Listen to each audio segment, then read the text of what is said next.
కావట్లేదు. పొద్దున్న 6 గంటలకు ఇచ్చేసి ఊరు పెన్షన్. ఇప్పుడు ఇంకా ఎవరు రాలేదు. నేను అత్తమాలో చూశాను. పొద్దున్న 5 గంటలకు వచ్చి కూర్చున్నాను బొమ్మలో. ఇంకా రాలేదు.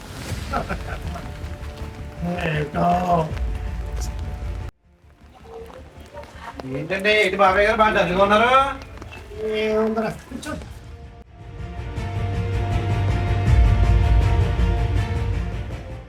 ఏంటి బాబాయ్ చాలా డల్గా ఉన్నావేంటి? ఏం చెప్పండి రా, కొత్త ప్రభుత్వం వచ్చింది కదా, మరి ఈ పెన్షన్ ఎలా వస్తుంది, ఇంటికి తెచ్చిస్తారా, ఏం చేయాలో చాలా ఆలోచనగా ఉందిరా. నాకేమో ఏ పోసట్లేదు. ఇంకా 2 రోజులు ఉంది. ఈ 2 రోజులు ఎలా తెస్తారో ఎలాగిస్తారో అనేది. ఏం చెప్పారు? 1000 రూపాయలు పెన్షన్ పెంచి నేరుగా మీ ఖాతాలో చేస్తాను అన్నారు. మంచి మాట. మరి ఎందుకు బాధ? దీనికి ఎందుకు అంత టెన్షన్? నువ్వేమి అద్దరి పడకి. ఎందుకంటే మన కొత్త పార్టీలు వచ్చి వాళ్ళు ఏం చేస్తారో ఏం చేయాలి ఎవ్వరు కూడా భయపడచ్చు. ముందు ప్రభుత్వం చేసిన గొప్పలో లోటుపాట్లు తీరాలంటే మనం కూడా ఆలోచించాలి.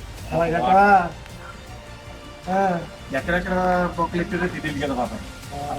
పూర్తికి రావాలి. ఒక రోజు ఎట్టవచ్చు, ఒక రోజు ఇట్టవచ్చు.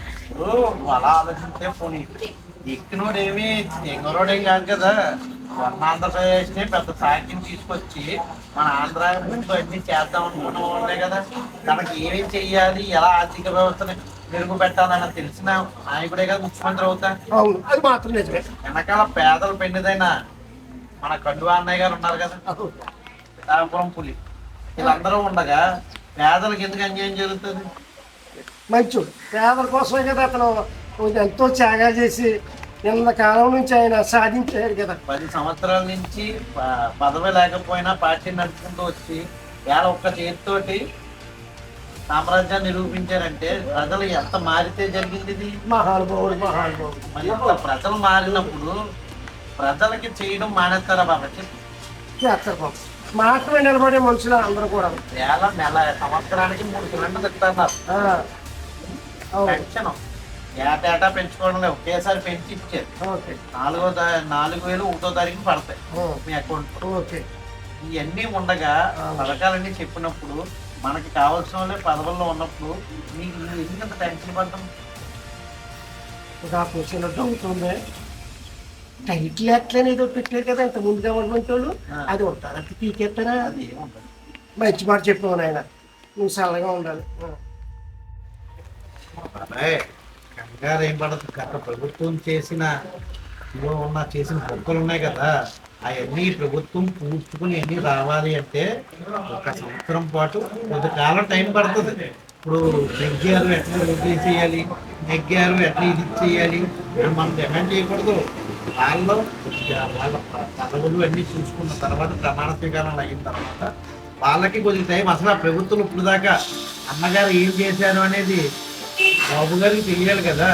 ఏ మూల ఏమేమి కన్నాలు ఉన్నాయో, ఆటోలకి ఎంత వేసారు, వీళ్ళకి ఎంత వేసారు, వాళ్ళకి ఎంత వేసారు, ఇవన్నీ వేసిన పథకాలు ఇవన్నీ కూడా బయటడాలి. ఫీజు రీఎంబర్స్మెంట్ అవన్నీ ఇవన్నీ పోలేదు. లాస్ట్ సంవత్సరం ఫీజు రీఎంబర్స్మెంట్ ఇవ్వలేదు. మరి ఇవన్నీ విద్యార్థులు ఏమైపోతారు? ఇవన్నీ చూసుకుంటూ రావాలి కదా. చూడు బాబాయ్, 5 నెలలు పెట్టినా 6 నెలలు పెట్టినా వాళ్ళు చేయాలనుకుని కంపల్సరీ చేస్తారు. ఇది మాత్రం కాదు. ఎందుకంటే ఈ గొప్పలు పూర్తికొచ్చేటప్పటికే చాలా టైం పడుతుంది. లేదంటే పెద్దోళ్ళే అర్థం చేసుకోకపోతే మాలని కుర్రోళ్ళు ఇంకేవాళ్ళు టెన్షన్ కాదు బాబు. ఎందుకంటే ఇప్పుడు కొత్త ప్రభుత్వం వచ్చింది. కొత్త ప్రభుత్వం ఏదో చేస్తుందని యువత కూడా చాలా ఆనందంగా ఉండాలి. ముందుగా ఏం చేస్తారంటే వాళ్ళకి ఉద్యోగాలు రావడానికి కొత్త కంపెనీలు చేసి అందరినీ పిలిచి మన ఆంధ్రాలో పెట్టించే మంచి ఉద్యోగాలు ఇస్తే నా ఉద్దేశం. దీని మీద కూడా ఏమైనా యాక్షన్ తీసుకుంటారంటారా? నీకు ఉద్యోగ యువతకి కంపెనీలు తీసుకొస్తానండి. గత ప్రభుత్వంలా పర్సంటేజ్ అన్ని ప్రభుత్వాలు కాదు. వచ్చే కంపెనీలు ఎందుకు పోయినాయి? పర్సంటేజ్ వల్ల, రాజకీయ నాయకుల వల్ల, కొంతమంది రాజకీయ నాయకుల వల్ల పోయింది తప్ప ఆయన మంచి కంపెనీలు రావాలి. వేళ ఒక టైంలో ప్రభుత్వానికి కంపెనీలు తీసుకొచ్చింది చంద్రబాబు నాయుడే కదా. మరి మన దాకా అదే ఇసుక వేలాది రూపాయలు దోసేసారు కదా, ఇసుక ఏమన్నా తగ్గించారంటే అసలే డబ్బులు తీసుకొని వాళ్ళని మన గోదావరి జిల్లాలలో వచ్చి ఇసుకని అందరికీ సమానంగా పంచుతారు. ఇటు వరకు డ్వాక్రా మహిళల ద్వారా డ్వాక్రా మహిళలకు ఎంత తక్కువ దానికి ఇసుక ఎలా ఇచ్చేవారు అలాంటి పథకాలే వస్తాయి. అంతేగాని ఇసుక 20,000 50,000 అన్నట్టుగా ఉండదు. ఒక సామాన్యుడు బతికేది ఇది వరకు తెలుగుదేశం ప్రభుత్వంలోనే బతికేవాడు. అలా భవన కార్మికులు కానీ వీళ్ళ గురించి పవన్ కళ్యాణ్ గారు చాలా కష్టపడ్డారు. ఇలాంటి వాళ్ళందరూ ఎక్కినప్పుడు ప్రజల గురించి ఆలోచించే వాళ్ళు తప్ప ఏదో అధికారం గురించి ఆలోచించే వాళ్ళు అయితే వీళ్ళు అధికారంలోకే రాదు. నేను అడుగుతున్నాను చిలిపి లెక్కలది బాగా అమ్మేశారు కదా, ఇది లెక్క కంటిన్యూ చేస్తారని గవర్నమెంట్ తీసేస్తారు కదా. వరకు ప్రభుత్వంలో ఉన్న బ్రాండ్స్ అవన్నీ ఇవన్నీ కూడా ఈ ప్రభుత్వంలో ఉండవు. మంచి మాట చెప్పావు బాబు. ఇది వరకుల్లా షాపులు ఉండాలా లేదంటే గవర్నమెంట్ షాపులే ఉండాలా అంటే ఇది వరకు గవర్నమెంట్ అంతా కూడా లెక్కల మీదే నడిచేది. అవును బాబు, కరెక్ట్. లెక్కల మీద ఇసుక మీదే ప్రభుత్వం నడిచింది తప్ప వేరే వాటి మీద నడలేదు. ఈ ప్రభుత్వం అలా నడదు కాబట్టి నరేంద్ర మోడీ గారి దగ్గరికి వెళ్ళేంతప్పుడు స్పెషల్ స్టాటస్ వచ్చేంత ఉంది. స్పెషల్ స్టాటస్ అంటే 110 రూపాయలు దొరికేది కాదు, మోడీ గారి దగ్గర నుంచి మన స్టేట్ కి తీసుకొచ్చేది. దానివల్ల రేట్లు తగ్గుతాయి, అన్ని తగ్గుతాయి. నీకు అర్థమైందా? అంతేగాని గత ప్రభుత్వం లాగా ఇలా ఉండదు.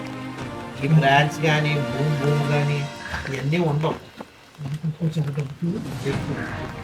ఇతర ప్రభుత్వాలు అంతకుముందు చంద్రబాబు నాయుడు కట్టిన ఇల్లులు ఉన్నాయి కదా, పేదవాళ్ళ కోసం కట్టిన ఇల్లు అవన్నీ బ్లాక్స్ వేసేసి వీళ్ళ ప్రభుత్వంలో బయట తీసి మేమే కట్టించిన సంకల్పించుకుంటున్నారు కదా. మరి ఇప్పుడు వీళ్ళు ఏం చేస్తారంటే ఇప్పుడు చంద్రబాబు నాయుడు గారే ఈ యొక్క ఇల్లుని పునాదిగా చేశారు. ఏది టిక్కో సముదాయం అని. ఓహో, డబుల్ బెడ్రూమ్, సింగిల్ బెడ్రూమ్, 500 రూపాయల ఇల్లు. 500 రూపాయల ఇల్లుని జగన్ గారు ఉచితంగా ఇచ్చారు. అప్పట్లో ఉచితం అని చెప్తే అది ఈయన ప్రభుత్వంలో వచ్చిన తర్వాత 3.5 సంవత్సరాల తర్వాత ఇల్లులు ఇచ్చారు. ఆ ఇల్లులకి ఇలా రంగులు వేసుకుని కానీ మొదలు పెట్టింది ఎవరు? చంద్రబాబు నాయుడు. ఇప్పుడు దానికి సంబంధించిన వర్క్ ఇంకా పెండింగ్లు ఉన్నాయన్నీ కూడా ఆ కంపెనీకి అప్పచెప్పే అవకాశాలు ఉంటాయి. ఎందుకంటే మొదలెట్టింది ఆయన కాబట్టి దాని యొక్క రూపకల్పన ఆయనకి తెలుసు. మీరు మొదలెట్టింది మీకే తెలుస్తుంది కానీ పక్క వాళ్ళకి తెలియదు కదా.